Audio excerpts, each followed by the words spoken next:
Can faith and reason work together, or are they somehow mutually exclusive? What role do facts and evidence play when it comes to the Christian faith? This is Reasonable Faith, Conversations with Dr. William Lane Craig. I'm Kevin Harris, and on behalf of Dr. Craig, I want to welcome you to this discussion as Dr. Craig examines apologetics, reason, faith, and philosophy. Today, Dr. Craig addresses the problem of evil. Dr. Craig, when we consider the problem of evil, and there are such good answers to that bring comfort to people and also help people with their doubts about God and His existence when it comes to the problem of evil, but there's a common objection, and it's known as Euthyphro's argument.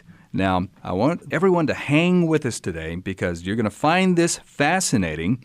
You're probably going to run into this argument, and we're going to learn how to answer it today.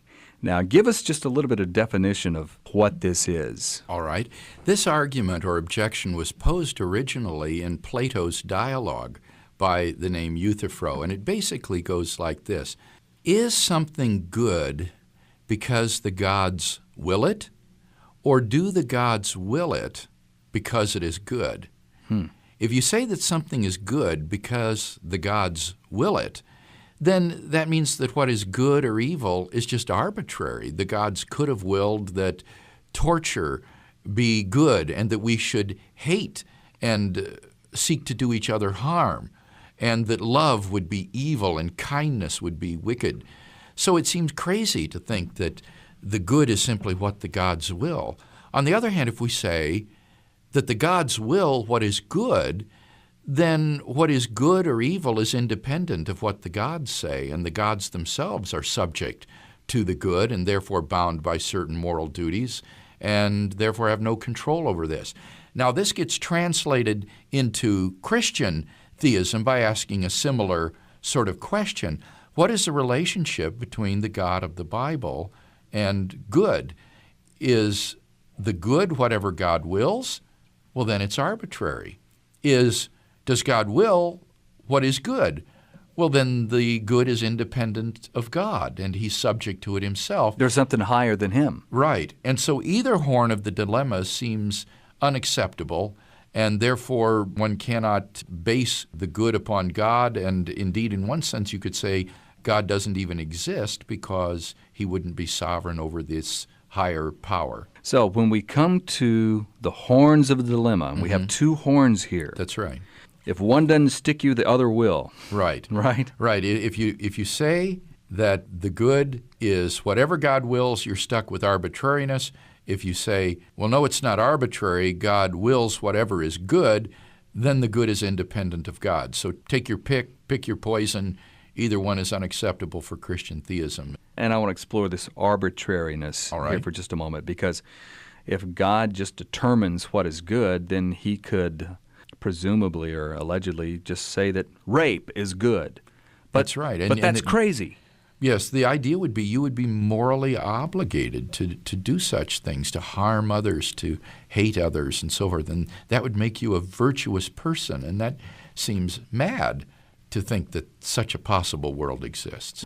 Now, the only way out of this is to split the horns of this dilemma, and that would be, let's see if there's a third option. That's what one would have to do when confronted with a dilemma. If either horn of the dilemma is unsuccessful, then you have to say that there's a third way out, and that would be, I think, the route that most Christian philosophers would take with regard to the Euthyphro dilemma. Gotcha. Now, did Plato himself come up with a third option? Well, in a sense he did, in that Plato regarded the good as a sort of supreme being, but he didn't identify the good with God in the Christian sense. So I think that it took Christian thinkers to apply Plato's thought to the God of the Bible in which they believed. In the second horn of the dilemma, we could bypass God and just try to figure out what the good is.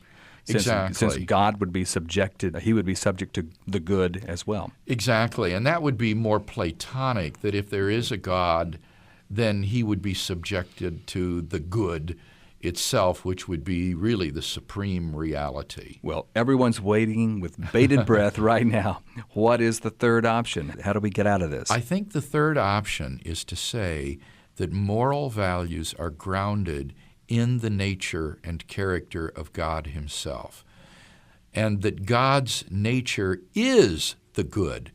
That which Plato called the good is the moral nature and character of God himself.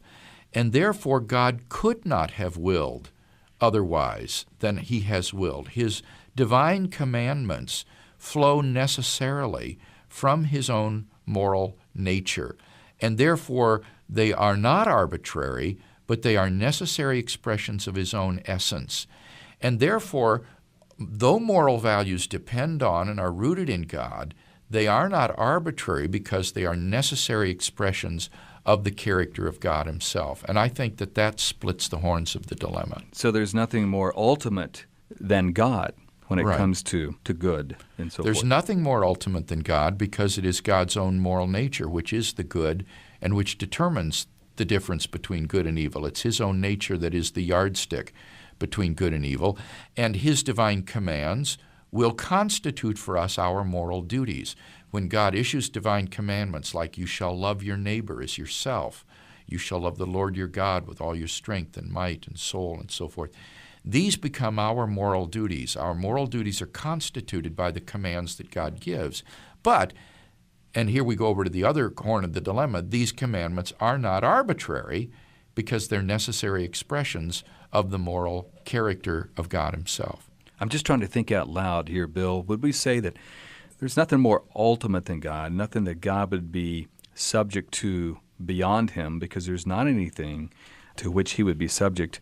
But perhaps we can say in a sense that he's subject to his own nature, to his own self-consistency. Well, I suppose you could say that if it helps you, but I think that's really misleading language because Really? I think you can only be subject to something that's other than yourself. You can't Really? be subject to yourself. I mean, Okay. that because you're Lord of yourself as well. So I mean, you're both Lord and subject at the same time, which is a contradiction. So I think we just want to say that God isn't subject to anything. He is the ultimate, and he determines by his own nature exactly what is good and evil. Let me give an analogy. When we talk about music being high-fidelity sound, we say some speakers have high-fidelity sound. What we mean is it approximates to the sound of a live orchestra. But does a live orchestra have high-fidelity sound? Well, no, because it just is the standard. And therefore, it doesn't approximate to itself. It is the standard for high fidelity. In exactly the same way, God's moral nature isn't subject to anything. He's not subject to himself. He just is the standard for rightness and wrongness, good and evil, and everything else is determined by its approximation to him. That makes a lot more sense. That really does.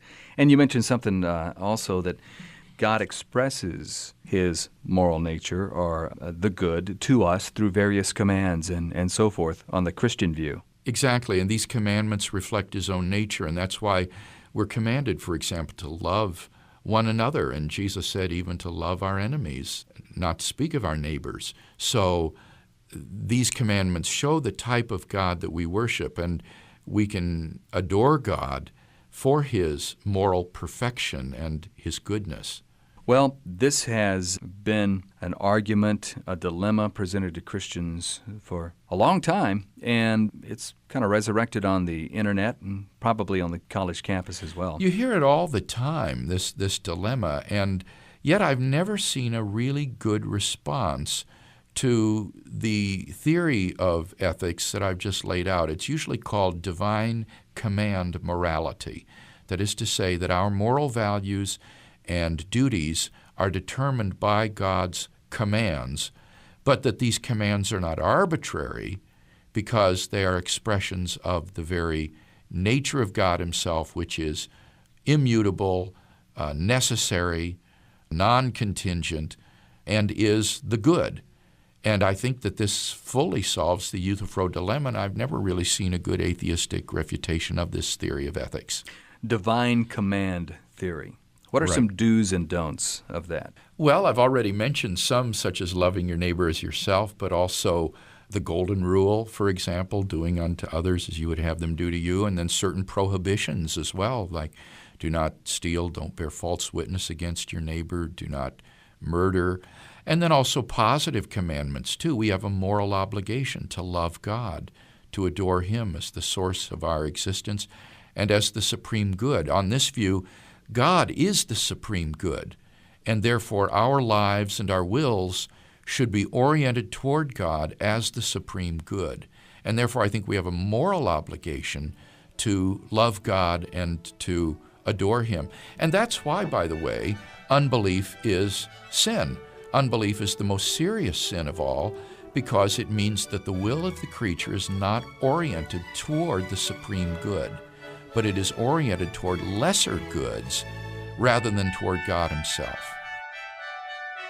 For more resources on this and many other topics from Dr. William Lane Craig, visit online to reasonablefaith.org.